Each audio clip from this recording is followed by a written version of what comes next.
Olá, pessoal. Então, dando continuidade ao que foi dito, né, ao que eu apresentei no meu primeiro vídeo, vou falar um pouco sobre esse livro que a gente vai estar lendo, que é Holodomor, certo? Vou aqui falar um pouco sobre o escritor. Shimon Starov, nascido em 1916, falecimento em 1998, que escreveu com o pseudônimo Miron Dolot, nasceu em Veruni, na Ucrânia, no seio de uma família paupérrima. Logo aos 3 anos, teve o pai assassinado pelos bolcheviques, em virtude de seu leal nacionalismo. Serviu posteriormente na Segunda Guerra Mundial e foi capturado pelos alemães, passando então 3 anos num campo de prisioneiros de guerra, até ser libertado pelos americanos. Viveu depois na Suíça e na Alemanha Ocidental, trabalhando como jornalista e correspondente para periódicos ucranianos até 1949, quando se mudou para os Estados Unidos. Lá, foi professor de língua ucraniana no Defense Language Institute, DLI, tendo também escrito para o Instituto, juntamente com sua esposa, o material didático para os cursos de língua ucraniana, em 1985. Publicou Execution by Hunger, The Hidden Holocaust, no qual relata o sofrimento de seus compatriotas durante a Grande Fome, de 1932 a 1933, de que foi testemunha ocular e um dos poucos sobreviventes. O livro foi usado posteriormente por uma comissão especial criada pelo governo de Ronald Reagan para investigar as atrocidades perpetradas pelo regime soviético naquele episódio. Então, vamos à introdução.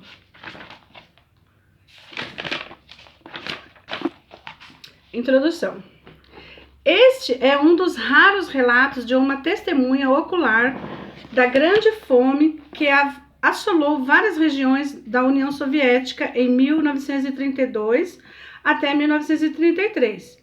O autor viveu os seus horrores quando era um jovem em uma vila ucraniana, e a Ucrânia foi uma das áreas mais cruelmente golpeada pelo desastre. Estima-se que de 5 a 7 milhões de ucranianos foram privados de alimento durante aquele ano terrível. A fome também assolou outras partes da URSS, na República Soviética Asiática do Cazaquistão. Metade da população nativa tombou vitimada por sua devastação. Mas a Ucrânia, junto com o norte do Cáucaso, também duramente atingido, é normalmente a área mais fértil do vasto país. E é por isso que se mostra ainda mais paradoxal e pungente a tragédia que tomou de assalto a segunda nação mais populosa da União Soviética.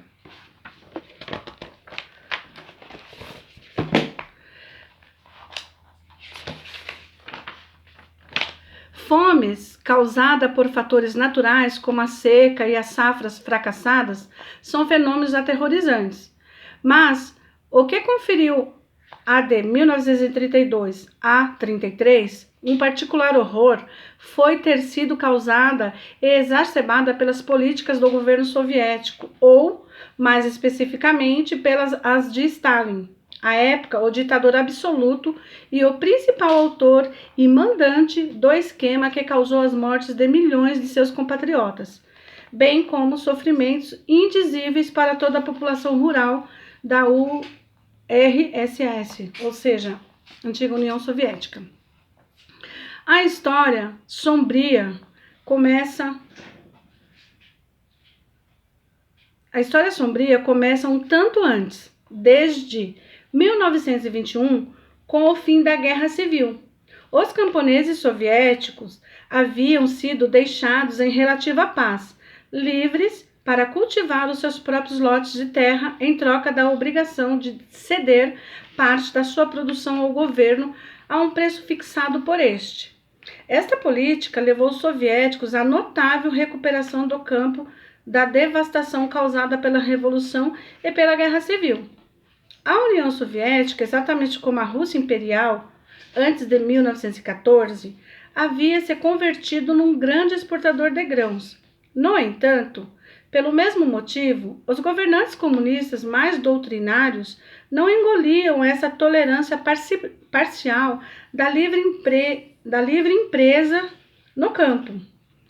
O marxismo-leninismo ensinava que a existência de uma multiplicidade de pequenas unidades agrícolas, as grandes propriedades, é claro, haviam sido expropriadas na Revolução. Era ineficiente e politicamente perigosa. Ineficiente porque se alegava que a produção agrícola em pequena escala era pouco econômica, que conduzia a uma baixa produtividade e absorção excessiva da força do trabalho do país. Perigosa porque, diferente de outros ramos da economia, o governo não exercia um controle completo dos produtores. Se não lhes pagasse com preços adequados, eles podiam reter seus produtos das garras do Estado. Já em 1926 a 1927, os governantes comunistas começaram a apertar os camponeses e fazendeiros, aqui entre parênteses, que então constituíam cerca de 80% da população, fecha parênteses. Os mais prósperos entre eles eram submetidos a impostos onerosos. Os preços dos grãos foram cortados arbitrariamente em 20%. O aumento da pressão e a crescente perseguição aos produtores mais eficientes diminuiu os incentivos para o campesinato como um todo produzir e vender grãos. Se o governo tivesse planejado criar uma escassez de comida, não poderia ter concebido uma maneira mais efetiva. E, de fato, em 1928, declinaram acentuadamente as entregas de produtos alimentícios ao Estado. Em vez de adotar o que teria sido a solução ditada pelo bom senso, isto é, aumentar os preços pagos aos produtores, o governo embarcou numa campanha drástica contra os camponeses enquanto classe. No ano de 1928, marcou o início do que foi descrito por um poeta soviético que escreveu durante o período da desestalinização como, abre aspas, guerra contra a nação, entre parênteses, movida pelo governo. Não se devia barganhar com os camponeses no âmbito das forças de mercado, nem lhes oferecer incentivos para produzir mais. Eles deveriam ser coagidos e arregimentados, de modo que se tornassem não meros empregados, mas, na prática, escravos do Estado, precisamente como seus ancestrais na Rússia Imperial, antes de 1861, haviam sido servos de proprietários de terra. O mecanismo destinado a promover tal transformação havia de ser a coletivização. As propriedades individuais de cerca de 25 milhões de lares camponeses deveriam se fundir numa amálgama de aproximadamente 250 mil fazendas coletivas e estatais. A terra, o gado, os implementos agrícolas, em alguns casos até mesmo as suas habitações, deveriam ser tomadas dos indivíduos e transmitidos em teoria para a comunidade camponesa, mas de fato para o Estado. Pelo que respeita à sua nomeação, a fazenda coletiva era uma cooperativa agrícola. Na realidade, à medida que as reformas foram implementadas entre 1928 e 1930, esteve muito mais próxima de ser uma colônia penal em que o trabalho de seus detentos, a sua cooperação e, na verdade, o seu inteiro modo de vida vinham prescritos de cima e eram conduzidos por pessoas de fora. Pessoas frequentemente de todo ignorantes, tanto em matéria de agricultura quanto das condições locais. O Sr. Dolor apresenta um retrato vivido da destruição e da confusão levadas ao cabo pela coletivização forçada em sua vila natal. O seu quadro deve ser ampliado várias milhares de vezes para que se obtenha uma ideia do que se estava acontecendo na União Soviética no decorrer daqueles anos. Visto que o Partido Comunista não confiava em nenhum camponês para impor a servidão a seus companheiros, nem mesmo naqueles completamente leais ao regime, ele enviou ao campo 25 mil de seus membros, em sua maioria jovens comunistas, os chefes dos mils, mencionado neste livro. E como se verá, a maioria deles era composta de comunistas fanáticos, doutrinados para enxergar o camponês como um pequeno capitalista e inimigo de classe, e inteiramente desprovido de escrúpulos quando se tratava de intimidar os moradores dos vilarejos a se juntarem à fazenda coletiva. Confrontando com esta agressão a seu modo de vida milenar e com o que via como roubo de sua propriedade, o camponês, quer estivesse na Rússia, quer estivesse na Ucrânia ou na Ásia Central, lutou desesperadamente contra esta expoliação. O governo buscou facilitar sua tarefa com a tentativa de separar as suas vítimas e de voltá-las umas contra as outras. Os únicos que se opunham à coletivização e que, portanto, estavam sujeitos à perseguição, segundo preconizava a linha oficial, eram os kulaks, isto é, o extrato mais próspero do campesinato. No entanto, aqueles que a propaganda oficial apresentava como tais e como exploradores de outros habitantes nas vilas eram, em sua maior parte, apenas os produtores mais eficientes e, como tais, benfeitores do campo e da nação, e não mais eficientes, e não os sanguessugas e parasitas da oratória repleta de injúrias da propaganda comunista. Com a bênção oficial, a gentalha das vilas foi incitada a cometer atos de violência contra os kulaks, sendo eles e suas famílias retirados à força de seus lares, espancados, os homens ocasionalmente linchados e sua propriedade saqueada. Contudo, a despeito de todas essas táticas usadas para dividir a coletivização sofria a resistência do campesinato como um todo. Em seu desespero, os moradores das vilas eram por vezes levados a praticar atos terroristas contra os seus opressores. Como medida para enfrentar esses incidentes, as autoridades instituíram o terror sistemático contra toda a classe. Aqueles que resistiam de maneira mais ativa eram executados, e suas famílias eram enviadas para o exílio nas regiões desoladas do norte. No decorrer de um ano, de 1929 a 1930, cerca de 5 a 8 milhões de pessoas foram assim reprimidas. Outras foram reassentadas fora de suas regiões nativas, forçadas a abrir clareiras em pântanos e áreas degradadas. A polícia secreta e até unidades do exército foram enviadas para as vilas recalcitrantes. Incapazes de reagir à força com mais força, os camponeses voltaram-se para a resistência pacífica. Uma das manifestações desta, a mais perigosa no ponto de vista do governo, ocorria quando os habitantes das vilas sacrificavam as suas criações de animais, em vez de cedê-los ao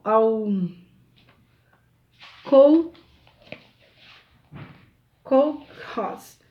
Em 1928, a União das Repúblicas Socialistas Soviéticas tinha 32 milhões de cavalos.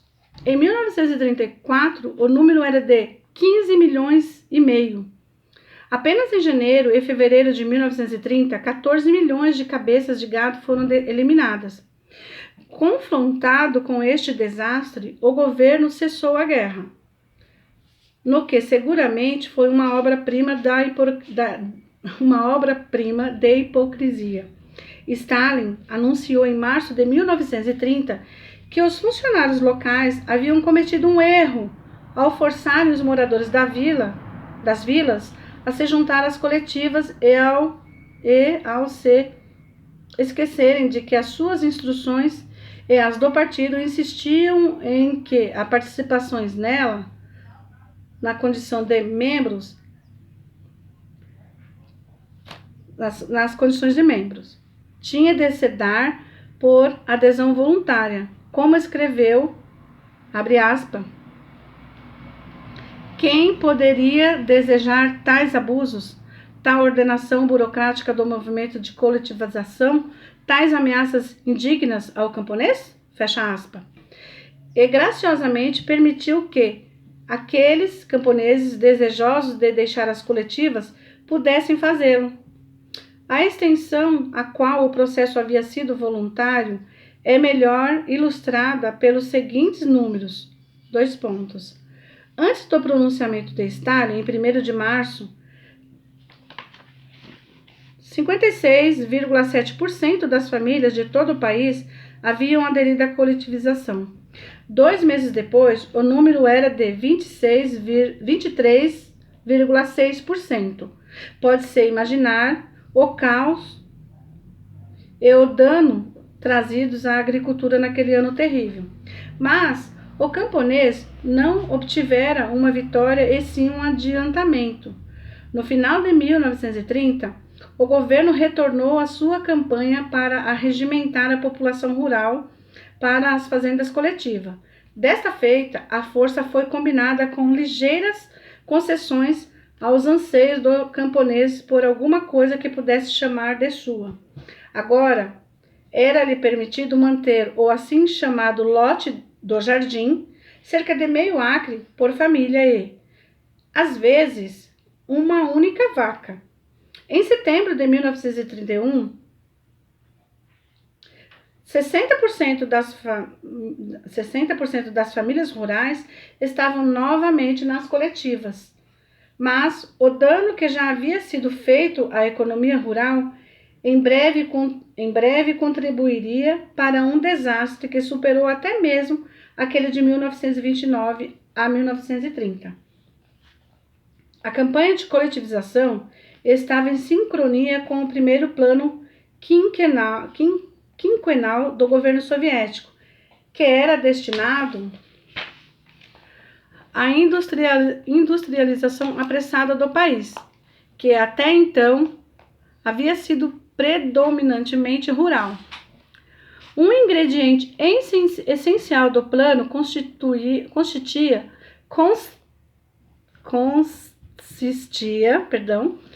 na obtenção de maquinário, patentes e especialistas estrangeiros. Como se haveria de pagar por essas importações? À época, a única maneira pela qual a União Soviética podia obter grandes quantidades de moeda estrangeira para acionar as bases da industrialização era por meio da exportação de matérias-primas. Daí se explica a pressão crescente sobre um campo já devastado e empobrecido para extrair de si os grãos, e não apenas para a população urbana em crescimento na União Soviética, mas também para a exportação. Em 1930, com a safra de 83,5 milhões de toneladas, o regime extraiu dos camponeses 22 milhões e exportou 5,5 milhões. No ano seguinte, o país, em larga medida por razões já aduzidas, produziu 14 milhões de toneladas a menos, mas o regime espremeu dos camponeses aterrorizados 22 milhões e 800 mil e exportou 4,5 milhões. Ninguém precisava ser um agrônomo para ver que este era o caminho do desastre. Mas Ainda assim, o regime continuou aumentando as suas quotas para entregas compulsórias. Em 1932, havia prenúncios de safra seriamente fracassadas em vastas áreas, incluindo a Ucrânia.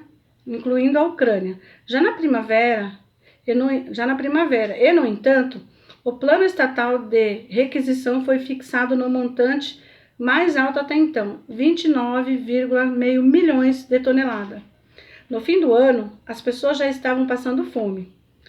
A União Soviética exportou 1,5 milhão de toneladas de grãos, uma quantidade ampla o bastante para alimentar os 6 ou 8 milhões de pessoas que, segundo se estima, morreram de fome no período de 1932 a 1933. Este é, portanto, o pano de fundo diante do qual se desenrolaram os eventos descritos no livro do Sr. Dolor. Quando ficou claro, no decorrer de 1932, que era fisicamente impossível atingir a quota de requisição de grãos pelo Estado, Stalin, tomado pela fúria, ordenou o confisco de todos os estoques disponíveis, em nada importando as consequências para a população local. Quem escreveu O que se segue a respeito dos resultados de uma visita de um dos representantes de Stalin a uma das áreas afetadas não foi um refugiado anticomunista, mas um autor soviético da era Khrushchev, quando se podiam fazer alusões a tais coisas. Abre aspas. Foi feita a requisição de todos os grãos, sem exceção, para que o plano pudesse ser cumprido, incluindo aqueles reservados para a semeadura, a forragem e até mesmo o que havia sido previamente entregue aos kolkhozniks como pagamento pelo seu trabalho, fecha aspas. E outra fonte soviética acrescenta, abre aspas, muitos kolkhozy passaram por grandes dificuldades, não sei se é assim que pronuncia, kolkhozy, passaram por grandes dificuldades de aprovisionamento. Houve casos de multidões que ficavam com seus corpos inchados pela fome e que morriam, fecham aspas. Essas duas frases aparecem no meio de um extenso artigo técnico que, de modo geral, tem uma visão muito positiva da coletivização.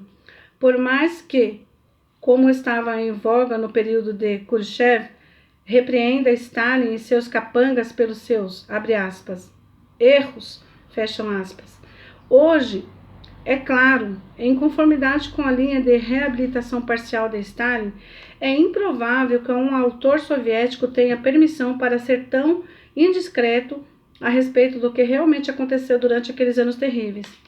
A política de Stalin foi motivada pela necessidade de extrair todo o grão disponível para alimentar as cidades e exportar, objetivo diante do qual a preservação das vidas de milhões de camponeses foi tida como sem importância, ou foi também, como nosso autor indica, uma tentativa deliberada de erradicar o nacionalismo ucraniano e de solidificar, assim, a dominação russa da União Soviética?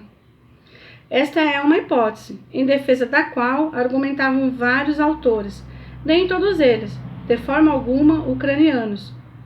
E é certo que, já em 1930, Stalin buscou fazer do nacionalismo russo o principal baluarte psicológico do regime soviético e do seu próprio poder pessoal.